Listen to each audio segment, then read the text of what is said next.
உண்மை டெய்லி வலுவாஸ்க்கு உங்களை வரவேற்கிறேன். ஆமாங்க, நம்ம வாழ்க்கையில் நம்ம நிறைய நேரம் நமக்கு பிடிச்ச காரியம் ஆண்டவர் பண்ணணும் எதிர்பார்க்குறீங்க.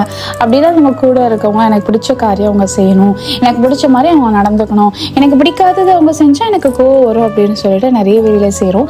இதே தான் நம்ம ஆண்டவர்கிட்ட எதிர்பார்க்குறோம். என்ன காரியம் நம்ம ஆண்டவர்கிட்ட கேட்குறோமோ அந்த காரியம் அப்படியே நடக்கணும் அப்படின்னு நம்ம எதிர்பார்க்குறோம். ஆனால் ஆண்டவர் நமக்கு நிறைய நல்லது நினைக்கிறோம், நல்லது தான் நம்ம வாழ்க்கையில் நடக்கணும்னு அவர் எதிர்பார்ப்பாரு. சில தேவையில்லாத காரணம் ஆண்டவர்கிட்ட கேட்கும்போது ஆண்டவர் அந்த காரியம் செய்ய மாட்டார். ஏன் தெரியுமாங்க? அந்த காரியம் உங்களுக்கு நடக்கும்போது நிறைய தப்பான காரியங்களும் சேர்ந்து நடக்கிறதுனால ஆண்டவர் அந்த காரியத்தை செய்ய மாட்டாரு.